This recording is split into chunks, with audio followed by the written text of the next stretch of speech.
Bíblia significa o plural de Biblion. Biblion significa livro, ou seja, Biblion é um livro e Bíblia é um conjunto de livros. São vários livros. E essa palavra Bíblia, ela deriva de uma cidade fenícia que se chama Biblos, que era um importante centro comercial produtor de papel antigo. Na verdade se chamava papiro. Essa informação eu tirei do dicionário Chaplin, é uma informação que eu não conhecia, que eu achei interessante. Então o nome Bíblia veio de uma cidade que era produtora de um papel antigo que se chamava papiro. Daqui a pouco a gente vai ver um pouco melhor essa questão do papiro. Irmãos, os slides que eu preparei é bem interativo, tá bom? Então eu acredito que ali os irmãos visualmente vai ter uma ideia melhor do que eu estarei falando. A Bíblia, ela é dividida em Antigo e Novo Testamento, os irmãos sabem muito bem disso, sendo que essa expressão, Antigo e o Novo Testamento, ela vem sendo usada desde os fins do século II. Por quê? Porque lá no início o Antigo não era Antigo, né? O Antigo só se tornou Antigo quando surgiu o Novo, óbvio, né? E essa expressão Antigo Testamento lá na Antiguidade, ela era entendida como Bíblia, como escrituras judaicas, e o Novo Testamento, escrituras cristãs. Então a gente tem a diferenciação aí do Antigo para o Novo Testamento lá no passado, onde quando a gente vai buscar esses estudos, a gente precisa entender isso. O Antigo Testamento, por muitas vezes, era citado como escritura judaica e o Novo Testamento como escritura cristã. A Bíblia, ela é uma coletânea de 66 livros. Esse número, ele durante a história, houve alguma oscilação. Lembrando aos irmãos que eu não falei no início, nós estaremos trazendo um estudo sobre a construção da Bíblia, tá bom, irmãos? Desde lá do início da humanidade, né, até hoje. A Bíblia, ela não nasceu pronta, a Bíblia, ela foi construída num período muito longo. Então essa é a ideia, da gente entender essa construção e ver a mão de Deus se movendo no meio da história para chegar a esse resultado aqui. Porque no Novo Testamento são 39 livros, no Novo Testamento 27 livros. E aqui um resumo, esses 66 livros foram inspirados pelo Espírito Santo por cerca de 1.600 anos. Tem ideia do que é isso? É 3 vezes a idade do Brasil. E ainda sobra o troco, né? O Brasil tem 500 anos.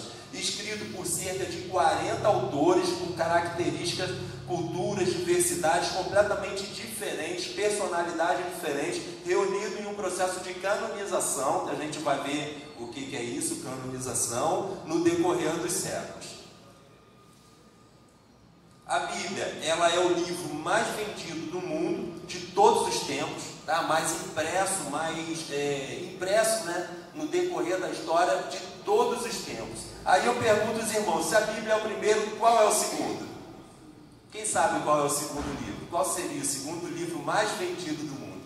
Até o ano tal e acabou. Hoje, pelas fontes, pelos estudos que eu fiz, o livro mais vendido, o segundo livro mais publicado no mundo, não vendido, mas publicado no mundo, é esse livro aí, ó, o chamado Livro Vermelho do Comunismo Chinês, por incrível que pareça. Aí a gente vai ver pela lógica. A China é o país mais populoso do mundo e todos os cidadãos chineses, desde a sua infância, eles são obrigados a ler esse livro na escola, que é uma espécie de um código de ética ali do comunismo chinês. Então é o segundo livro mais publicado do mundo. E o terceiro se trata do Alcorão, que é a Bíblia do Islã. Então a gente vê aí que tanto o primeiro quanto o segundo e o terceiro, né, primeiro, segundo e o terceiro, eles são livros voltados a uma religião ou então a uma ideologia, né? Algo interessante a gente saber disso. Já curiosidade. Então vamos lá, a Bíblia na história. Agora a gente vai se aprofundar um pouquinho no contexto da Bíblia.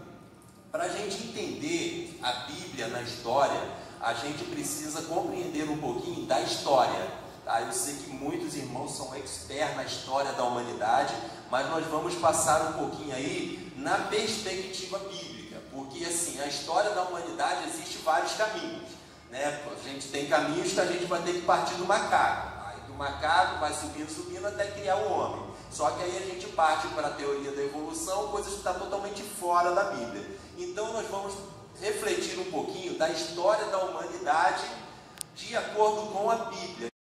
Uma mesma lei haja para o natural e para o estrangeiro, que peregrina entre vós. Uma mesma lei, quando o texto fala uma mesma lei, ele está falando da palavra de Deus. Da palavra de Deus que foi construída no decorrer da história, que é o objetivo do nosso estudo de hoje. Israel e o estrangeiro é todo o resto da humanidade. Então a Bíblia serve para todos. É isso que o texto está dizendo. Então a gente não pode, quando olhar para a cronologia bíblica, a gente não pode olhar apenas o povo de Israel. A gente tem que olhar toda a humanidade, a partir de Adão. Mas considerando o tempo de Israel ou o tempo bíblico. Porque é o que está na Bíblia, que a Bíblia ela vem do povo de Israel. Então vamos lá. Primeira coisa, o calendário judeu, a gente precisa entender que ele não segue como o nosso calendário. O nosso calendário vai alguns meses no dia 30, outros no dia 31, fevereiro às vezes tem 28, 29. Calendário judeu não, ele segue a lua, o calendário lunar.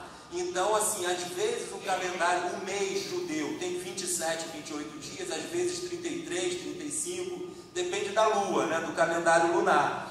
E isso, no final, o resultado é que em alguns anos, lá em Israel, ao invés de 12 meses, eles vão ter 13 meses.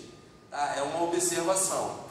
Outra observação é que evidências históricas nos diz que esse calendário judeu, ele passou a ser utilizado a partir de do Êxodo, lá de Moisés. Então, assim, tem uma história bem considerável, que chega ao resultado final de que hoje Israel tem 5.784 anos, considerando a partir de Adão. Ou seja, final do ano a gente passa para 2024. Lá eles vão passar em outro mês, eles vão passar para 5.785 anos, considerando de Adão para cá. Então esse aí, teoricamente, seria o tempo do homem aqui na Terra. É claro que a gente fala de Adão depois que ele saiu do Éden. Dentro do Éden a gente não tem condições de medir o tempo que ele ficou no Éden. Resumindo isso aí, eu coloquei aí, ó, AD, né, que é ano Domini, que é ano do Senhor. Isso aí seria o ano do nascimento de Jesus Cristo. Para trás, 4.000 anos, que aí a gente chega a Adão, e para frente, 2023 anos, que a gente chega ao dia de hoje. Então daria o total de 6.023. É claro que essa data, ela como é que se fala? É aproximada. Tá? Depois de Cristo, com o imperador Júlio César, chamava-se o calendário juliano.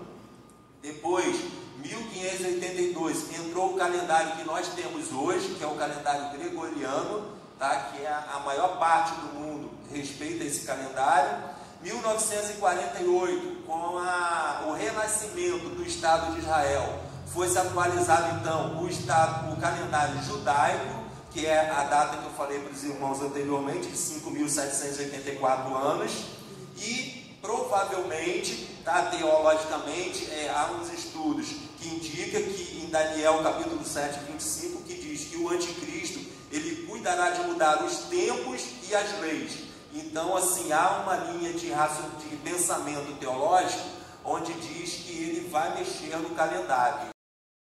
Nós temos aqui 1.056 anos. De acordo com Gênesis, capítulo 5, nós vamos ver que de Adão até Noé, nós temos um período de tempo de 1.056 anos, praticamente um milênio. Depois nós vamos ver, segundo Gênesis, capítulo 7, versículo 6, que após o nascimento de Noé até o dilúvio, nós temos mais 600 anos. Ou seja, quando ocorreu o dilúvio, Gênesis 7,6 diz que Noé tinha 600 anos de idade. Antes do dilúvio, os homens viviam e muito, quase um milênio. Então aqui, só de Adão até o dilúvio, nós já temos um total na história de 1,5 milênio, 1.600 anos. É muito tempo. Depois, Gênesis 11, nós vamos ver que do dilúvio até Abraão, nós temos 292 anos. E aí a gente já vê que o total aqui, ó, 1.600, nós temos 1.900, quase 2.000 anos. Ou seja, o tempo de Jesus até hoje, aproximadamente, foi o tempo que houve entre Adão e Abraão. Aí a gente começa a ter uma noção de espaço aí dos tempos, né, de acordo com os textos da Bíblia. Depois de Gênesis 47, versículo 9, nós temos de Abraão. Abraão teve Isaac, Isaac e Jacó, e Jacó entra no Egito. Essa data da entrada de Jacó no Egito, de Abraão até a entrada de Jacó no Egito, passaram-se 290 anos. 290 anos. E quando Jacó entra no Egito com a sua família, 72 pessoas, Jacó entra já com o nome de Israel. Então, dentro do Egito, né, aquilo que era a família de Israel se torna a nação de Israel. E eles ficam dentro do Egito 430 anos, de acordo com o Êxodo, capítulo 12, versículo 40. Esse é o período. Então, a gente acrescenta mais 430 períodos anos dentro da história. Depois, primeiro livro dos Reis, capítulo 6, diz que da saída do Egito, dos israelitas do Egito, até o 4º ano do reinado de Salomão, nós tivemos 480 anos. Isso está muito claro aqui, ó, 1 Reis, capítulo 6, versículo 1. E aqui começa a chamar a nossa atenção para algo interessante, porque quem tirou o povo de Israel do Egito, né, a saída aqui de Israel do Egito, foi Moisés. E Moisés, ele foi o quê? Ele foi o primeiro escritor da palavra de Deus. Ele foi o primeiro homem que começou ali a redigir a palavra de Deus. Então a gente joga aqui, ó, uma bíbliazinha aqui, né, porque essa data aqui, ela é importante para a gente no conteúdo que nós estamos trazendo aqui. Depois a gente acrescenta mais 380 anos. Esses 380, ele precisa de um estudo mais aprofundado, tá? Aqui, ó, é o primeiro e segundo livro de Reis e também de Crônicas, os dois são meio que similares. Então os estudiosos chegam a essa data aqui, que vai do 4º ano do reinado de Salomão até o fim do reinado de Zedequias, que é o mesmo tempo que Nabucodonosor destrói Jerusalém. E quando Nabucodonosor destrói Jerusalém até Jesus Cristo, passa-se mais 580 anos. E aí quando a gente chega nesses dois marcos, que é Adão e Jesus Cristo, então aí fica fácil, que aí a gente tem um período na história, soma mais 2000 anos, que é o que nós estamos hoje, e vamos ter aí o período total da história da humanidade, do homem na Terra, segundo a palavra de Deus. Aqui então, irmãos, eu selecionei aqui 1440 anos, tá? Aqui vai da saída do Egito, de Israel do Egito, até Cristo. Por que esses 1400? Que é exatamente o período em que foi construído o Antigo Testamento. Então a gente tem aqui o início da construção da Bíblia até o final, falando do Antigo Testamento, da Bíblia, chamada Bíblia Hebraica, tá? Então a gente tem aqui o Antigo Testamento, que na época não era antigo, então era chamado de Bíblia Hebraica. Se a gente chegar um pouquinho para o lado aqui, ó, e acrescentar mais 100 anos, aqui nós vamos chegar a João no Apocalipse, que aí a gente tem o início ao fim da construção da Bíblia Sagrada, tá? A gente vai ter aqui o Antigo Testamento e o Novo Testamento, num total de 1544 anos. É muito tempo, é 3 vezes a idade do Brasil, né? E ainda sobra um troco aí. Então, assim, como que pode um livro ser construído nesse período todo e ser tão perfeito, né? Vamos lá, então, agora, para uma segunda, aqui ainda é o resumo, tá? 1440 anos antes de Cristo, mais 100 anos depois de Cristo. A gente tem 40 autores, tá? Foram 40 homens selecionados por Deus nesses 1600 anos. Detalhe, pessoas com características distintas, completamente diferentes. Aqui eu selecionei alguns, eu sei que está pequeno para alguns irmãos lerem, mas aqui, por exemplo, Moisés era pastor, Neemias mordomo, Josué soldado, Jeremias sacerdote, Esdras escriba, Ezequiel sacerdote, Amós pastor, Daniel político, Davi Salomão rei, Pedro pescador, Paulo era fariseu e teólogo, Lucas médico, João pescador e Mateus cobrador de impostos. Aí não está todos, mas só para os irmãos ver a diferença, né, de pessoas, de cultura, de personalidade, de condição financeira, e todos eles durante 1600 anos escreveram saiu um livro, saiu um resultado, e quando a gente pega esse resultado, é um resultado perfeito, que se encaixa, que não se contradiz, né? Uma história que tem início e fim, com um objetivo claro e específico. Como é que pode, moça? Como é que pode? Um projeto desse não ia dar certo nunca. Nunca. Se nós planejarmos, escrevermos um livro aqui hoje e outro lá no Rio Grande do Sul hoje também, vai sair livros completamente diferentes, ainda que se falasse do mesmo assunto. Mas aqui há uma harmonia terrível, uma harmonia assim extraordinária, né? Como que pode isso? Só tem uma explicação, e a explicação é essa aí, ó, que o autor verdadeiro é o Espírito Santo de Deus. A gente compreender a escrita da palavra de Deus, né? A forma que a Bíblia ela foi construída na história. Primeiro tópico é entender um pouco a história, que é o que nós vimos aqui, um resumo, mas precisamos também de compreender uma segunda parte, que é o que? É a própria escrita. A gente precisa compreender como a escrita surgiu, qual é a história da escrita, porque a Bíblia ela foi escrita, só que há 3.600, quase 4.000 anos atrás, eles não tinham tablet, não tinham a literatura que a gente tem hoje, não tinha papel. Como é que foi isso? Então vamos estudar um pouquinho a escrita, trazer um resumo da escrita, e aí a gente entra então no conceito da construção da Bíblia.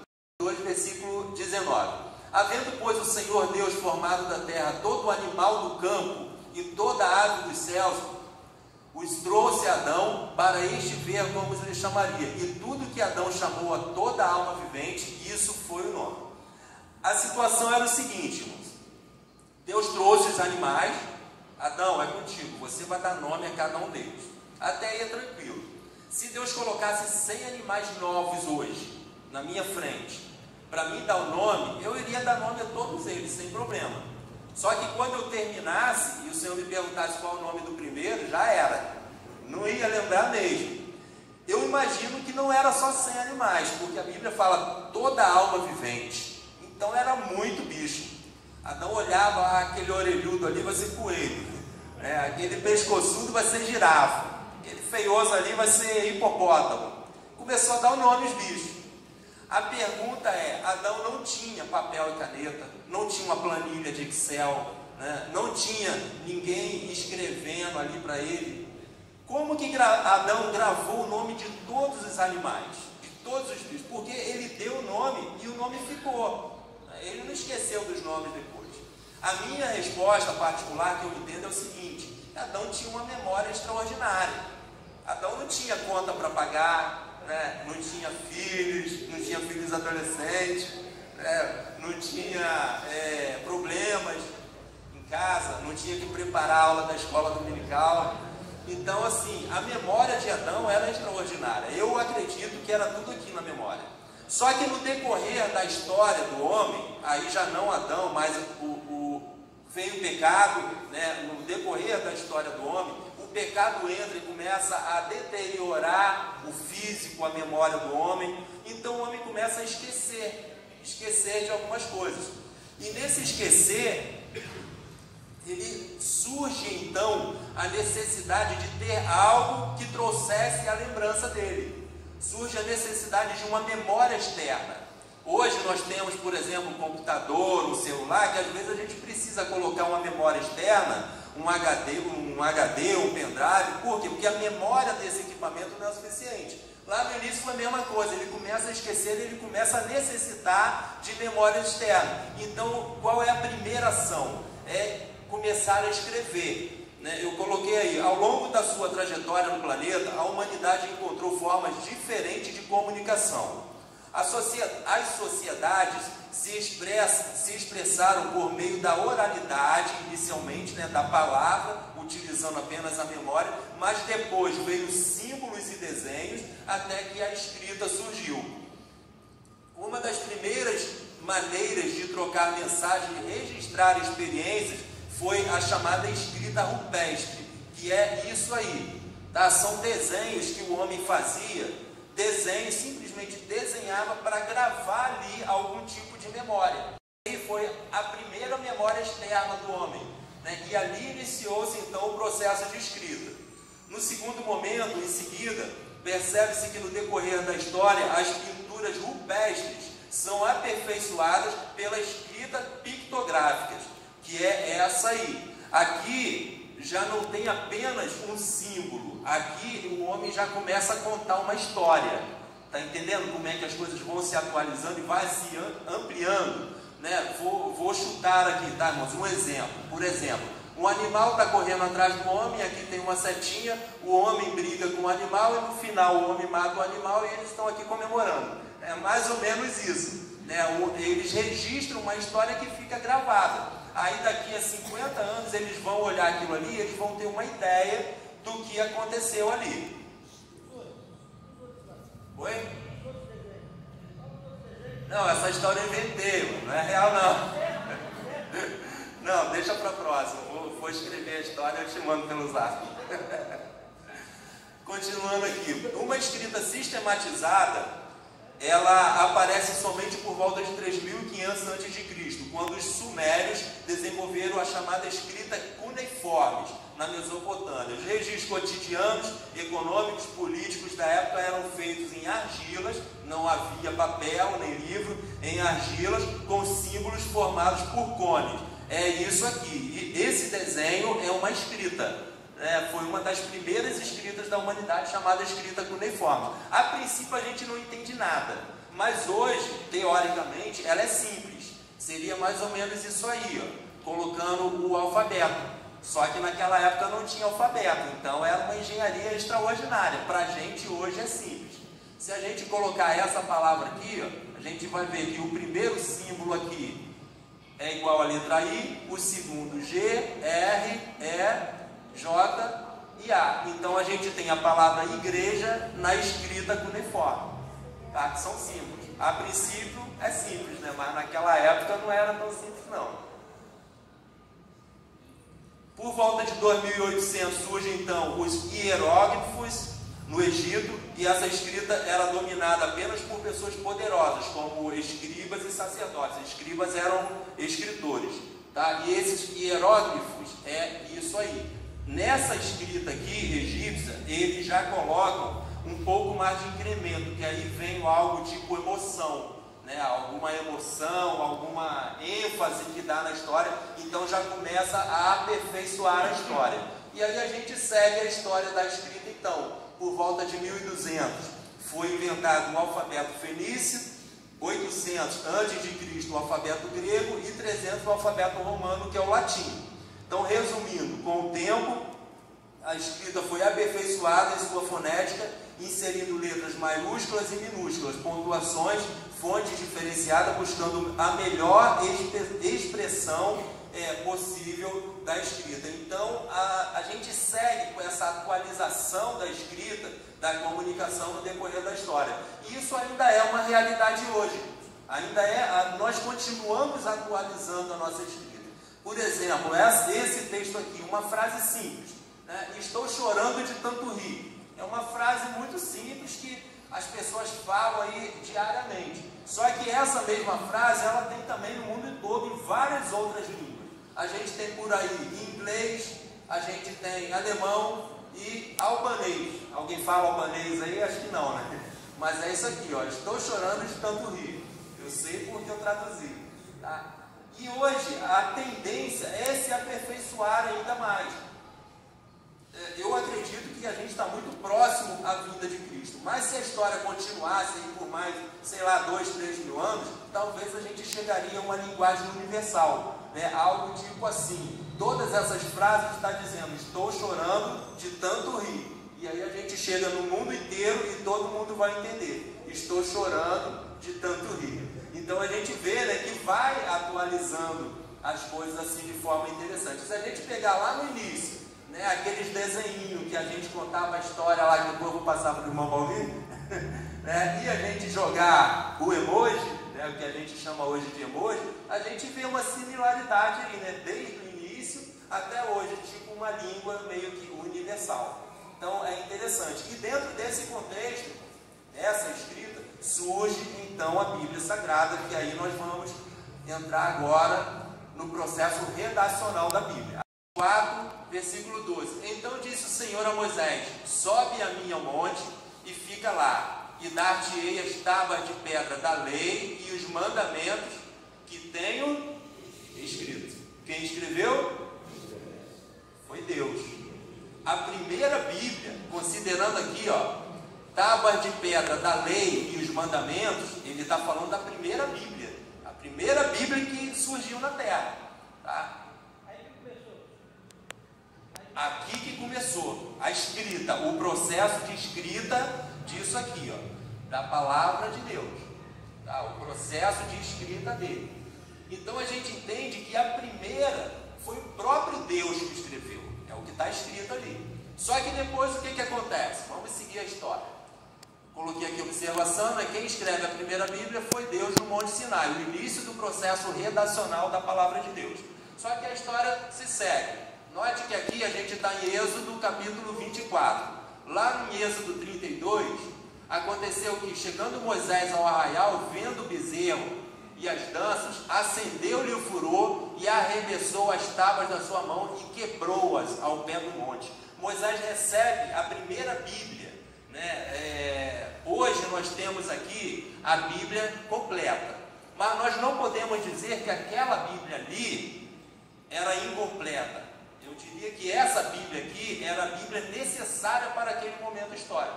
Ela era perfeita, ela tinha tudo o que aquelas pessoas precisavam. E depois vai se construindo de acordo com a necessidade da humanidade até chegar ao que nós temos hoje.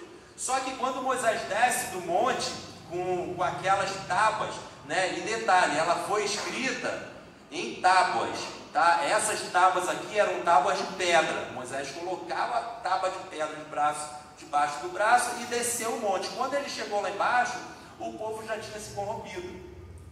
Bezerro de ouro, o povo adorando o bezerro de ouro.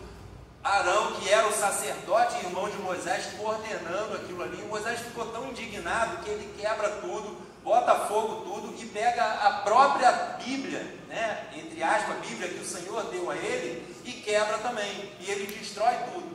Aí, continuando a história, aqui a gente está em Êxodo 32. Quando chega em Êxodo 34, aí o Senhor volta a conversar com Moisés, ele diz: então disse o Senhor a Moisés, lavra 2 tábuas de pedra. Ou seja, a primeira Deus fez. O Senhor falou, você quebrou, agora você faz outra. Então o Senhor deu a ordem, lava 2 tábuas de pedra. Êxodo 34. E agora no versículo 37 diz o Senhor a Moisés: escreva essas palavras, porque é de acordo com elas que faço aliança com você e com Israel. Então, a partir da segunda, Moisés escreveu, entendeu? É claro que nós compreendemos que, como o primeiro homem que Deus usou para escrever a Bíblia Sagrada, realmente foi Moisés, mas a gente precisa ter esse entendimento. E aí Moisés pega e escreve, ficou 40 dias lá só escrevendo o que Deus estava ditando para ele. Ele desce com as 2 tábuas da aliança na mão. Ele desce com a Bíblia na mão. Segunda característica, brilho no rosto. O rosto resplandecia. Essas características precisam ser marcas nas nossas vidas. Que é o quê? Bíblia na mão e brilho no rosto. Bíblia na mão e brilho no rosto. Isso aqui nunca se perdeu. Estevão. Bíblia na mão e brilho no rosto. Exatamente. Bíblia na mão e brilho no rosto. Glória a Deus. Aí aquilo nada contra Bíblia no celular, mas eu vejo diferença quando as pessoas olham para mim sem isso aqui. Estou com a Bíblia no celular. Ninguém vai ver a Bíblia no celular. Agora, quando eu estou isso aqui na mão, ali vai o cristão, aí está a diferença. Para ler é diferente, mas eu acho que para mostrar para o mundo, isso é muito importante. Amém, irmãos? Então, dessa forma foi escrito o primeiro Moisés, que escreveu o primeiro conjunto de livros, que é a Bíblia. A Bíblia é conjunto de livros. Ele escreveu então a primeira Bíblia, que é o que chamamos de Pentateuco. Gênesis, Êxodo, Levítico, Números e Deuteronômio. E aí a gente tem o Pentateuco, que também é chamado pelos judeus de Torá. Então, quando os irmãos ouvirem falar sobre Torá, Torá na verdade significa o Pentateuco. Os irmãos que quiserem esse material depois, eu posso passar para os irmãos pelo Zap sem problema nenhum, tá, irmãos? E esse Pentateuco e Torá, ele foi escrito em hebraico, tá? Por volta de 1400 anos antes de Cristo, que foi o período que Moisés viveu. Possivelmente foi escrito aí por tablets de barro ou pedra, né? Naquela época já existia tablets, né? Só que era de barro, de pedra, e foi escrito por Moisés. Como que a gente pode provar que isso foi escrito por Moisés? Não dá, porque esse material já não existe mais. Qual é a nossa fonte de prova, de consulta, de entendimento? É a própria Bíblia, né? A Bíblia, ela comprova a Bíblia. A gente tem, por exemplo, esse versículo aqui, ó, Josué, que foi o sucessor de Moisés, então foi algo muito próximo. Ele disse assim, Josué 8,31: como Moisés, servo do Senhor, ordenara aos filhos de Israel, conforme ao que está escrito no livro da lei de Moisés. Então, esse livro da lei está falando da Bíblia daquele momento, tá? Só que Josué não fala no livro da lei do Senhor, ele fala no livro da lei de Moisés. O que isso indica? Isso indica que o próprio Moisés foi o autor desse livro. Agora, no Novo Testamento, o Senhor falando, Marcos 7,10: porque Moisés disse, honra teu pai e tua mãe. Quando ele fala honra teu pai e tua mãe, ele está se referindo ao livro da lei, aos textos de Moisés. Só que ele não diz, está escrito no livro da lei, ele diz, porque Moisés disse. O que ele estava querendo dizer isso ali? É muito claro, ele estava dizendo, Moisés escreveu, Moisés é o autor. Então nós teríamos aí muitos outros textos, a própria Bíblia nos mostrando que Moisés é o autor do Pentateuco. Do que ele tem que fazer, que é exatamente isso aí, ó. Não te aparte da tua boca o quê? O livro dessa lei, ou seja, a Bíblia Sagrada. Antes medita nele dia e noite, para que tenhas cuidado para fazer conforme tudo quanto nele está escrito. Porque então, aí vem a consequência, farás prosperar o teu caminho e serás bem-sucedido. Aí está um segredo extraordinário, né? Para quem quer prosperar e quem quer ser bem-sucedido na vida. Faz o quê? Faz exatamente aquilo ali, ó. Não aparte da tua boca a Bíblia Sagrada. Medita nela dia e noite. Interessante que com Moisés era cara a cara. Com Josué é um livro, já tem um livro. Ele vai continuar falando do mesmo modo, mas agora no livro. Josué para cá livro. Moisés não tinha Bíblia, certo? Face a face, boca a boca, com o livro. Aí até que vem Jesus, que é a palavra viva, falando com o homem cara a cara também. É, muito interessante isso. Moisés não tinha a Bíblia, né? Então Deus falava com ele face a face. Josué já tinha, então Deus usava o livro. Não te aparte da tua boca o livro dessa lei. E isso segue até hoje, né? Às vezes, eu quero ouvir Deus falar. Quer ouvir Deus falar? Abre a Bíblia, abre a Bíblia, até o dia que a gente encontrá-lo face a face, que aí a Bíblia vai ficar de lado, porque a gente já vai ter Cristo pessoalmente. Glória a Deus. Então, irmãos, aí preciso acelerar um pouco. Aí nós temos agora já um segundo livro na Bíblia, que é o livro de Josué, tá? Que foi escrito por volta de 1375. Depois de Josué vem o período dos juízes. Juízes 2,16: levantou o Senhor juízes e os livraram das mãos dos que os despojaram.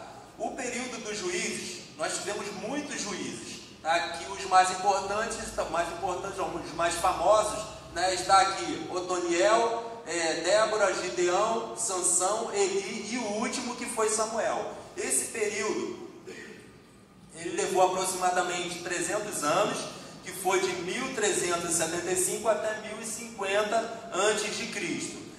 E nesse período aqui, de 300 e poucos anos, as pessoas escreviam, mas não surgiu um livro específico que veio para a Bíblia. O livro específico que veio para a Bíblia, que é o livro de Juízes, ele foi escrito pelo último juiz, que foi Samuel, teoricamente. Tá? Entendemos isso por esse versículo aqui, ó. Os estudiosos, né, entendem que através desse versículo aqui, 1 Crônicas 2,29, os atos, pois, do rei Davi, assim os primeiros como os últimos, eis que estão escritos nas crônicas de Samuel, nas crônicas do profeta Natã e nas crônicas de Gades. Então os estudiosos entenderam que dentre essas crônicas aí estava o livro dos juízes.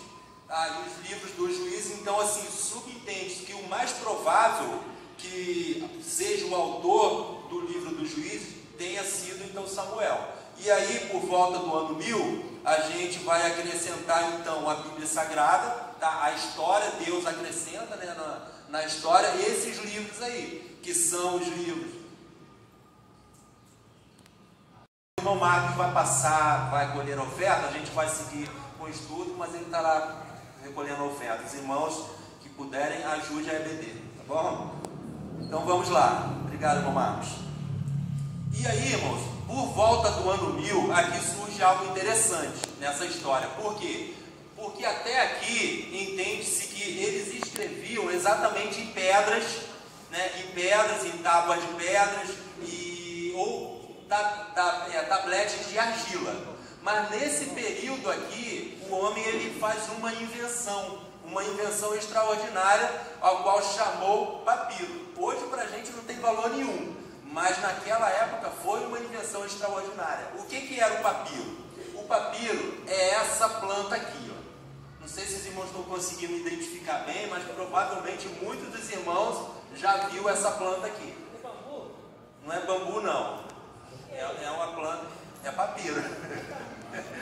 É uma planta muito comum no mundo inteiro. Uma planta comum no mundo inteiro, com exceção do deserto, porque ela gosta muito de água. Tem.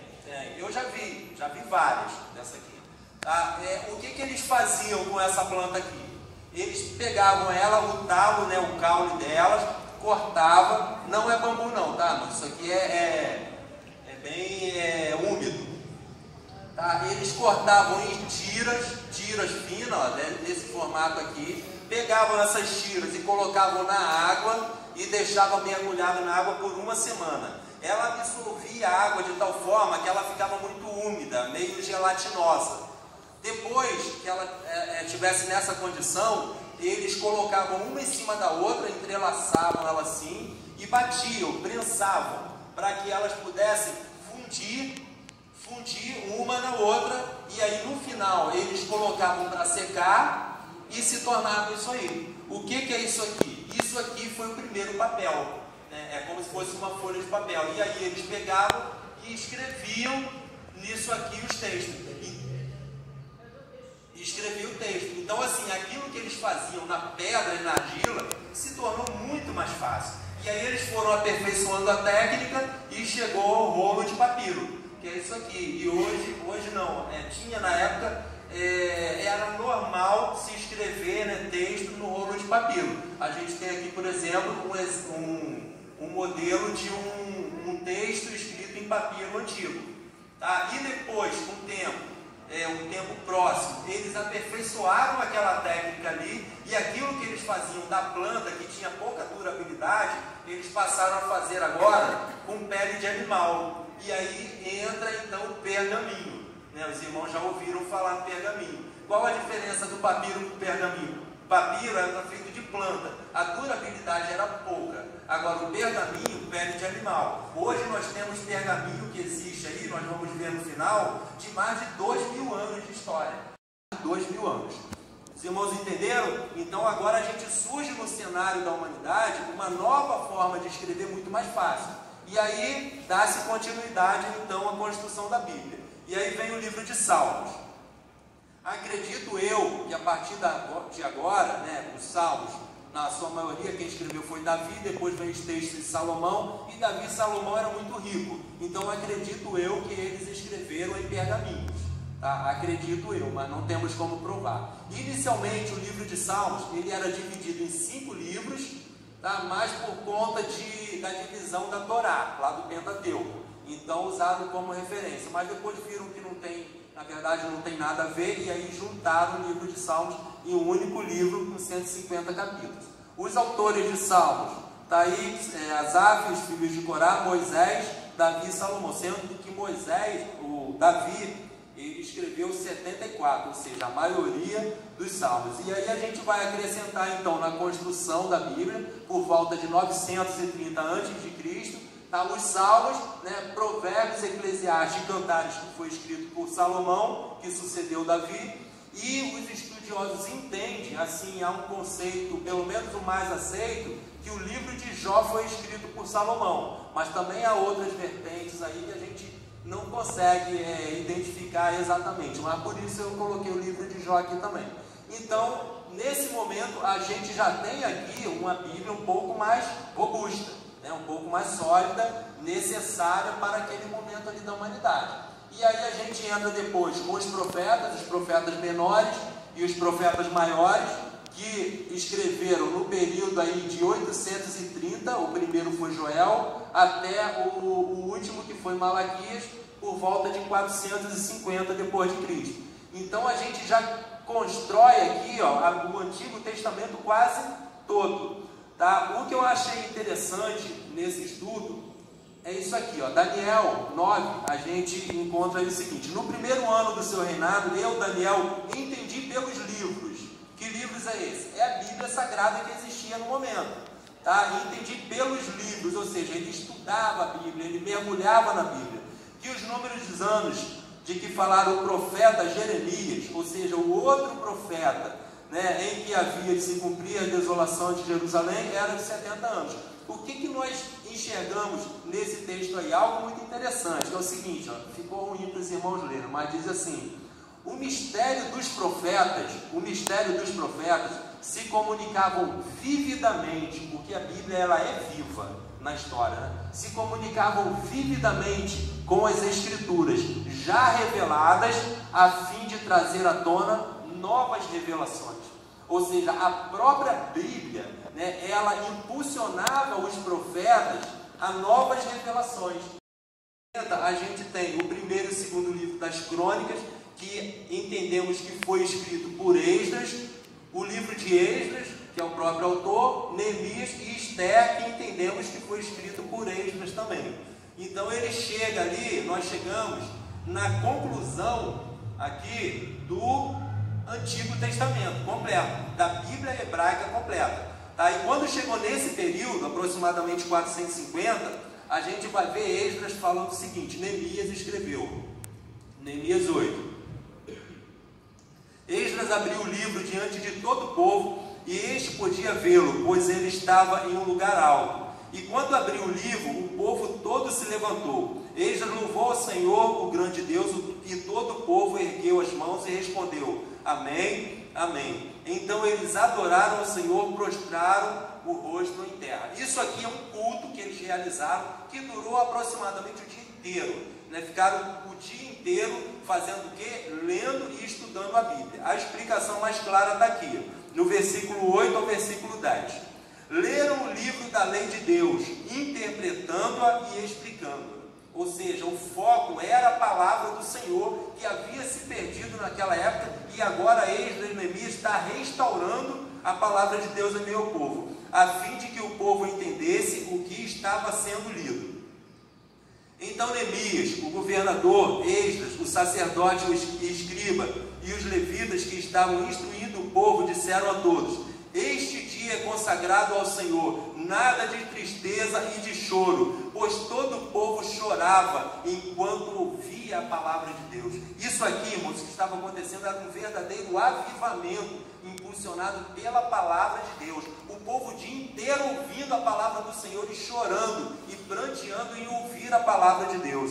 Versículo 10, e Neemias acrescentou: podem sair e comam e bebam do melhor que tiverem, e reparta com os que nada têm preparado. Este dia é consagrado ao Senhor, não se entristeçam, porque a alegria do Senhor os fortalecerá. Isso tudo impulsionado pela palavra de Deus. Nós temos um hábito de buscar alegria nos louvores, isso não é ruim, isso é bom louvar ao Senhor, isso está registrado no Salmo, mas a palavra de Deus ela é fonte de alegria para os nossos corações. Ao mesmo tempo que ela quebranta, ela também levanta, restaura, transforma, edifica e nos impulsiona e nos dá alegria.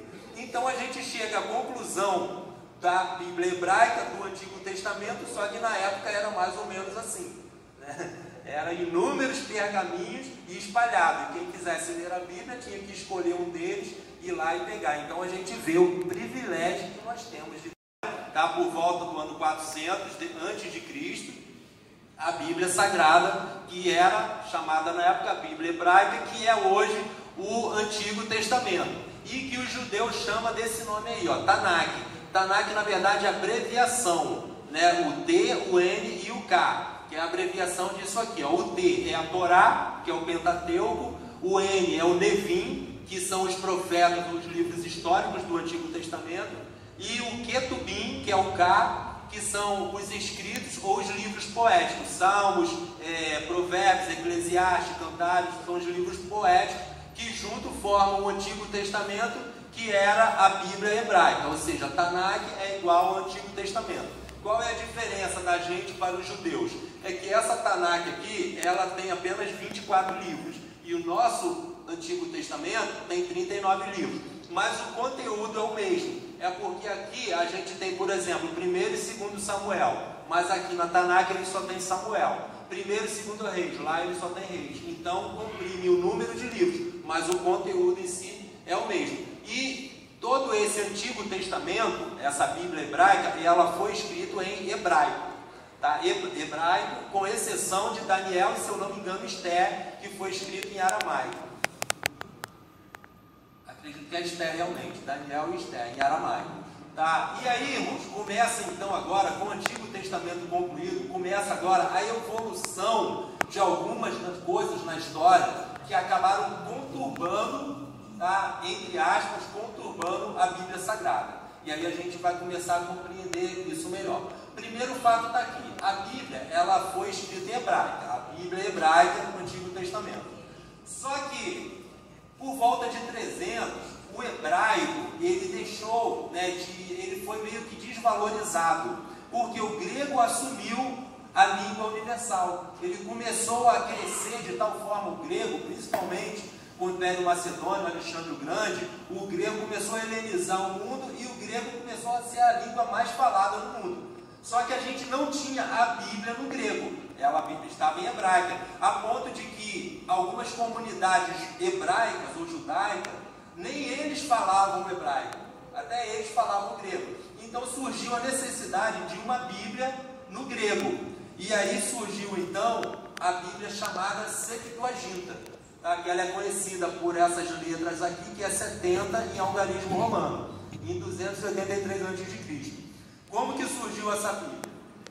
A tradução da Bíblia Hebraica, né, para o grego é a Septuaginta, que foram escritos por 72 sábios de Israel, que traduziram a Tanakh, a Bíblia Hebraica, do hebraico para o grego, produzindo assim uma versão Bíblia Hebraica que perdurou por anos. Qual é o problema dessa tradução aí? É que junto com a tradução que eles fizeram do hebraico para o grego, e assim fizeram de uma forma excepcional, só que eles acrescentaram alguns livros que não estavam lá. E aí entra esses livros aqui, ó, Tobias, Judite, Baruque, Macabeus 1 e 2, Sabedoria e Eclesiastes, bem como tradição em grego nos livros de Esther e de Daniel. Então, eles acrescentaram livros que não estavam no original. Não estavam lá, mas eles colocaram. E aí a gente passa a ter agora, na história do mundo, né, duas Bíblias, a Bíblia Hebraica e a Septuaginta, sendo que como o grego ele era a língua universal, essa Septuaginta ela teve uma explosão que ela foi muito mais recebida do que a Bíblia Hebraica, e aí começa a complicar as coisas no decorrer da história do conteúdo bíblico. Então vamos lá. A Septuaginta surgiu, agora a gente tem a Bíblia Hebraica e a Bíblia grega, sendo que a grega ela estava conturbada por esses livros, que eram livros importantes, livros históricos, mas não tinha autoridade sagrada que a Bíblia Sagrada tem. E aí surge então o Novo Testamento, aparece Jesus e começa então o Novo Testamento. O Evangelho de Mateus foi escrito em 50 depois de Cristo, o de Lucas 59, de Marcos 65, o de João em 85. Mas Jesus morreu aproximadamente aí no ano 35 depois de Cristo. Por que demorou tanto escrever o Evangelho? Irmãos, é obra do Espírito Santo, tá? O momento certo é aquele ali. A gente não tem como, né? Aconteceu e eles iam escrevendo. Não eram assim. Existia um momento em que o Espírito Santo escolheu as pessoas e foi soprando no ouvido. Escreve isso, isso e isso. Não é igual Chico Xavier não, tá, irmão? Eles ouviam a voz e ficavam ali escrevendo, não. Eles escreviam de acordo com as suas características e eu diria que no momento eles nem sabiam que aquilo ali que eles estavam escrevendo seria parte da Bíblia. Mas sem saber, eles estavam sendo inspirados pelo Espírito de Deus vivo para nos apresentar palavras com autoridade divina, palavras que contêm vidas, palavras extraordinárias. Nesse período aí surgem também as cartas, tá? Os livros, as cartas dos apóstolos, de acordo com as necessidades das igrejas, e por fim, em 95, vem o Apocalipse de João. E aí a gente fecha então no grego, tá? Na língua grega, o Novo Testamento. E aí a gente tem aqui agora a Bíblia cristã. O Antigo Testamento era a Bíblia hebraica e o Novo Testamento a Bíblia cristã, porque naquele momento não eram as duas juntas, perfeitas, igual a gente tem agora.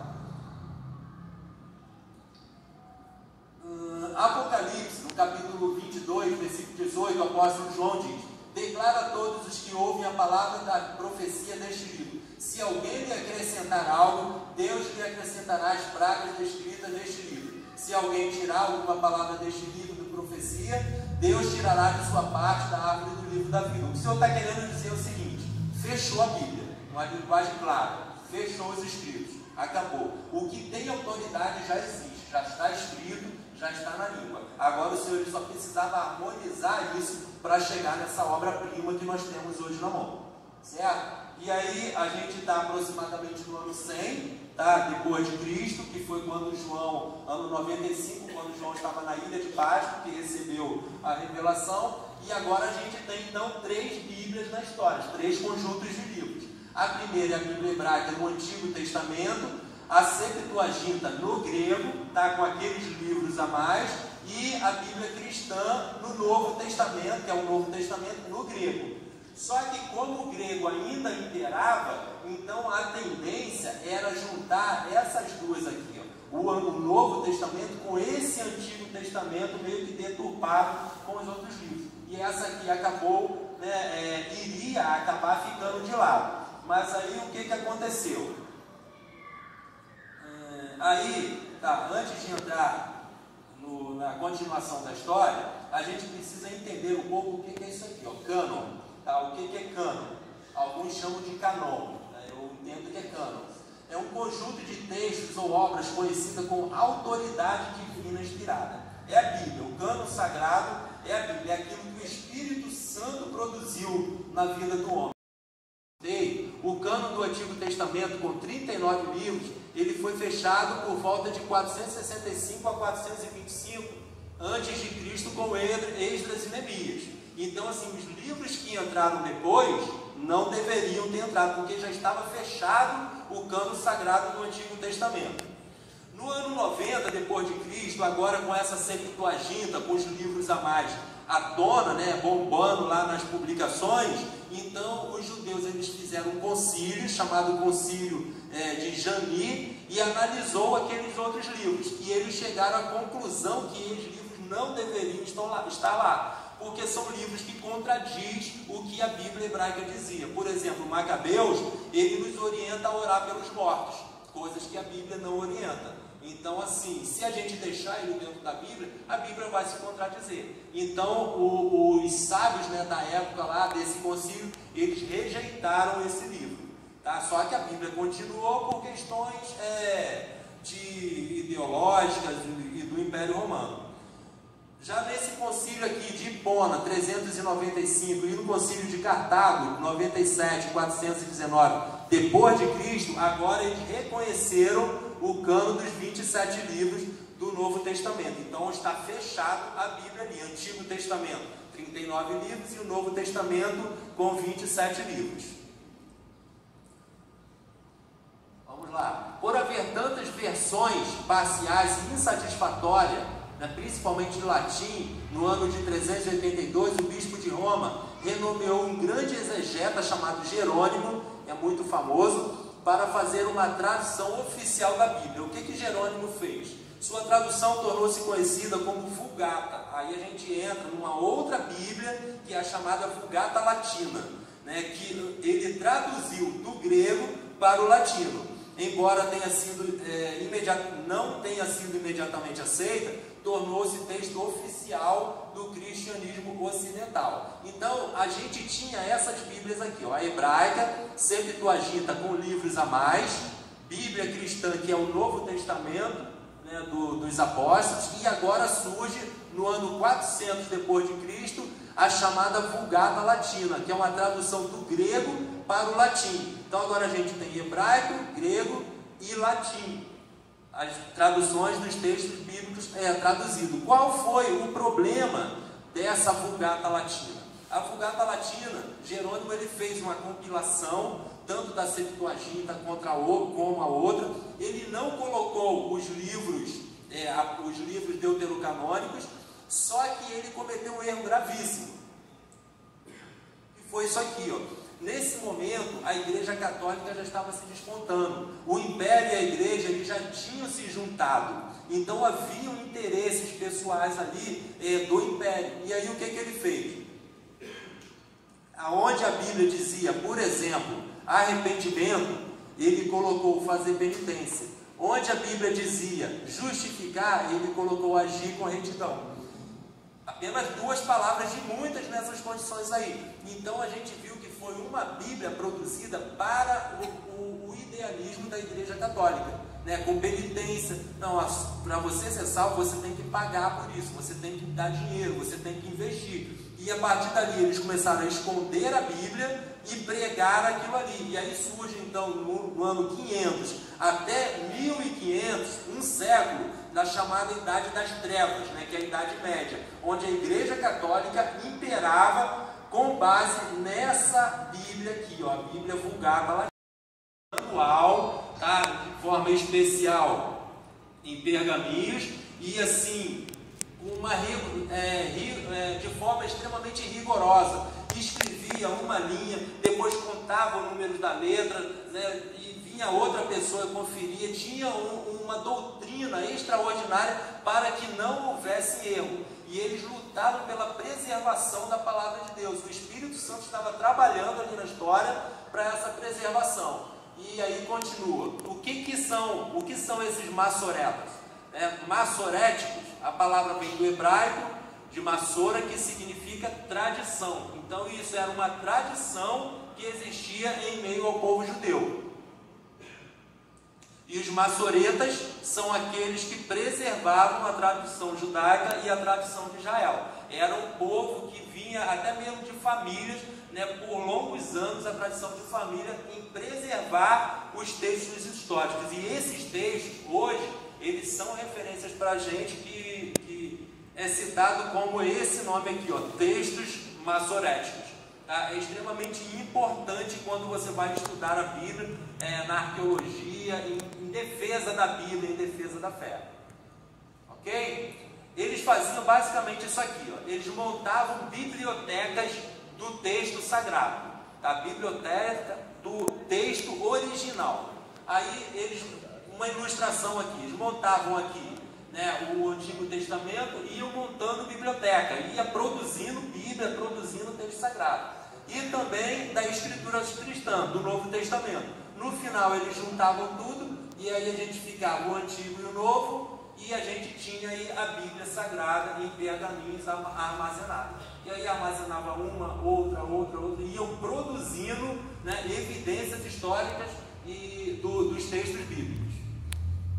E aí a gente entra no ano de 1350. No ano de 1350, aparece esse homem aqui, ó, Wycliffe. Ele faz a primeira Bíblia para o inglês, tá? E ele busca do original, da Bíblia hebraica e da Bíblia original. Isso aqui foi algo extraordinário, porque o latim ele começava a sair de cena e começava a entrar o inglês em meio à humanidade. Então ele foi o primeiro a escrever a Bíblia para inglês. Então era um marco histórico em relação à palavra do Senhor. Só que quando ele fez isso, ele foi refutado pela Igreja Católica. Os líderes da Igreja Católica se opuseram violentamente, né, contra a Bíblia em inglês e perseguiram Wycliffe, porque assim, não era aquela Bíblia ali. Eles tinham que esconder aquela Bíblia ali, porque a Vulgata Latina que era a referência para eles. Então, assim, a gente vê como que era esse processo na história e o privilégio que a gente tem hoje. No ano de 1450, Gutenberg, ele inventa a impressora, e aí é um outro marco histórico na história, porque agora você não precisava ficar copiando à mão com possibilidade de erro. Agora você tem algo que imprime, né? Então foi um marco extraordinário. E esse Gutenberg, ele era cristão, tá? E a primeira coisa que ele imprime quando ele inventa a impressora foi o quê? Foi a Bíblia Sagrada, né? Foi a Bíblia Sagrada impressa em alemão. Então isso aí foi um marco extraordinário. A partir dali começou a imprimir Bíblia. E aí surge no ano de 1517 a Reforma Protestante, que vem com Martinho Lutero.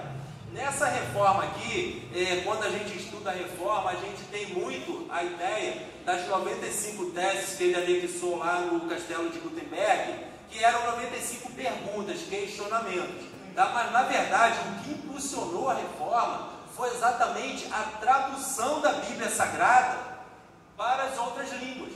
Martinho Lutero foi um que pegou e reescreveu, né, a Bíblia em alemão, só que não a Vulgata Latina, mas reescreveu da Bíblia verdadeira, da Bíblia hebraica. E aí a gente começa a ver então tradução a Martinho Lutero, Zwingli, João Calvino, homens que Deus levantou para traduzir a Bíblia para a língua do mundo. Essa foi a verdadeira reforma, colocar a palavra de Deus diante do povo e fazer com que o povo enxergasse a palavra de Deus, né?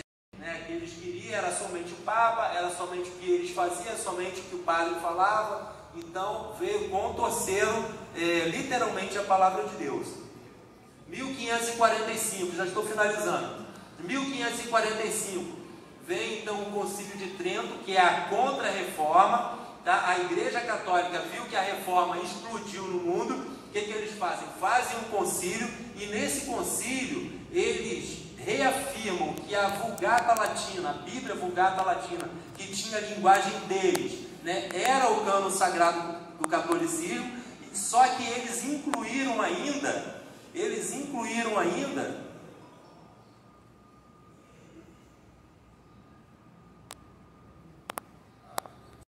livros a mais. Em 1611 surgiu uma Bíblia que é muito conhecida, que é a versão King James, conhecida até hoje, foi recomendada pelo rei britânico, razão pela qual chama de tradução do rei James.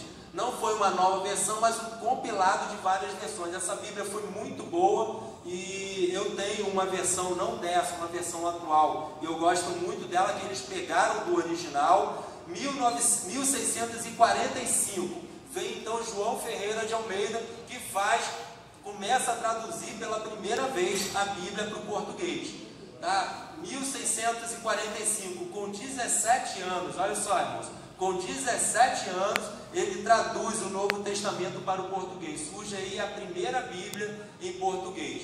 E depois, em 753, surge a Bíblia completa em português. Não foi João Ferreira que finalizou, ele traduziu o Novo Testamento, depois começou a traduzir o Antigo Testamento, e foi, quando chegou no finalzinho, no livro de Zacarias, se eu não me engano, Ezequiel, então ele veio a falecer, e aí outras pessoas deram continuidade, mas mantiveram o nome dele como autor, porque até mesmo que ele fez, né, a maior parte. E no ano de 1947 acontece algo extraordinário. Por quê? Porque a partir daí o mundo inteiro tinha Bíblias em inúmeras línguas. Só que vem a ciência e começa a questionar a veracidade da palavra de Deus. Quem garante que o que está escrito aqui hoje é o que estava escrito lá antes de Cristo?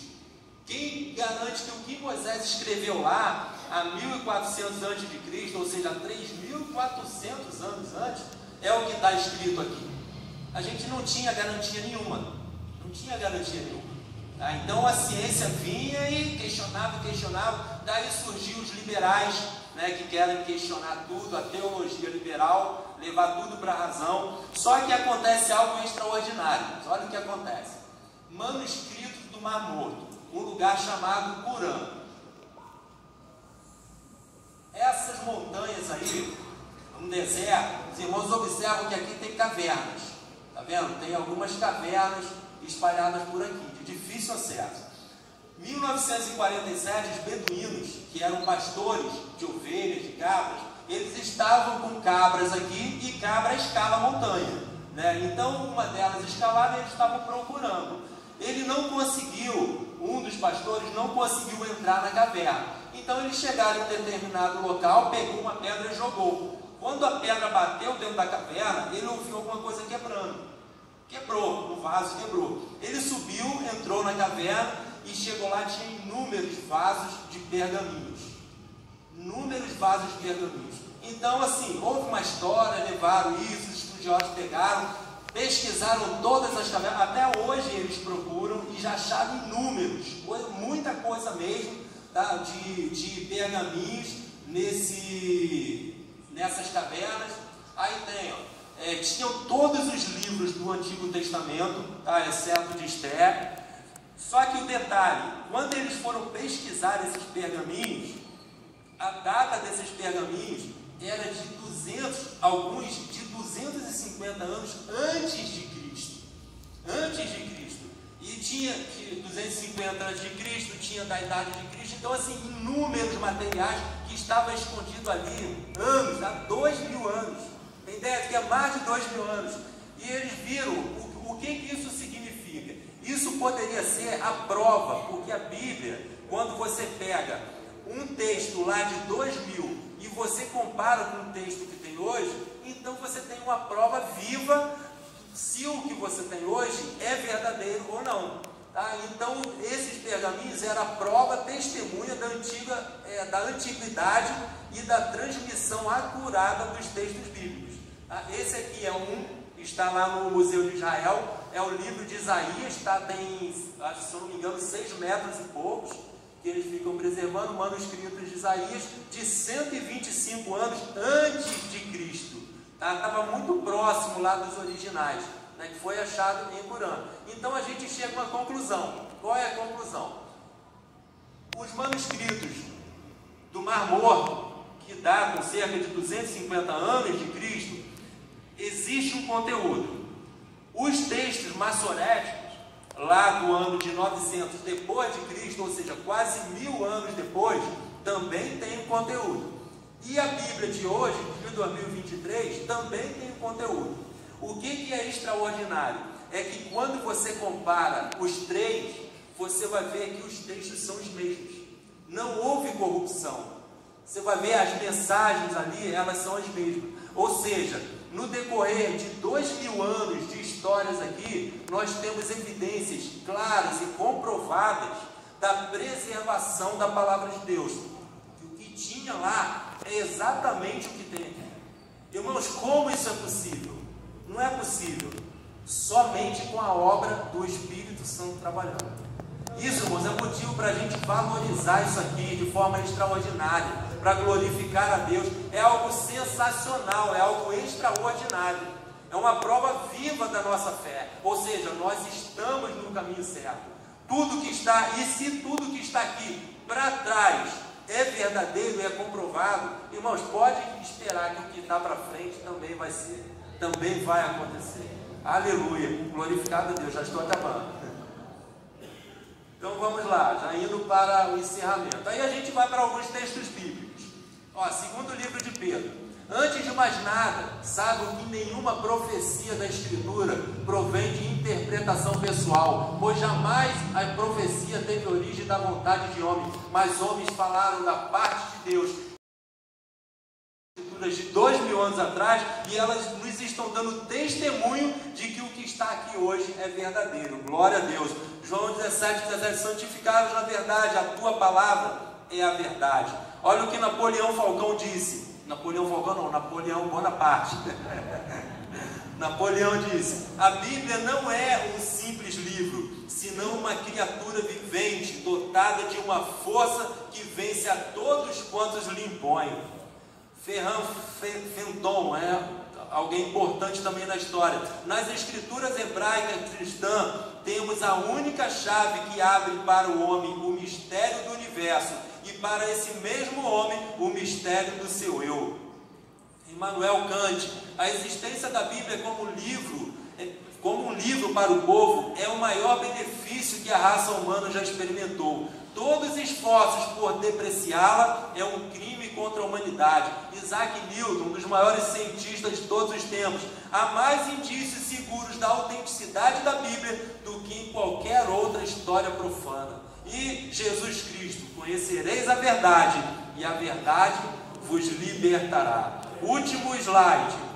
Josué 1, versículo 8. São os dois textos que eu deixo aqui para os irmãos refletirem mediante a tudo isso que a gente vem falando. Primeira coisa, não te aparte o livro da tua boca, o livro dessa lei. Antes medita nele dia e noite, para que tenhas cuidado de fazer conforme a tudo quanto nele está escrito, porque então farás prosperar o teu caminho e serás bem sucedido. Lá, quando o Senhor falou para Josué, o livro dessa lei aqui, era apenas o Pentateuco, era apenas a Torá, mas hoje a gente tem o livro completo, o livro santo, puro e perfeito. E por último, para reflexão, foi aquele fato ocorrido lá com Moisés, quando ele desceu desceu do Monte Sinai, com a primeira Bíblia na mão e com o brilho no rosto. Então o que eu deixo para os irmãos é, o que nós precisamos, mediante isso aqui que o Senhor tem deixado para nós, esse privilégio que nós precisamos é Bíblia na mão e brilho no rosto. E se tiver o brilho no rosto, significa que além disso aqui estar na mão, é porque também está no coração. Amém? Irmãos, eu glorifico a Deus por essa palavra, e essa é a nossa Bíblia Sagrada. Glória a Deus.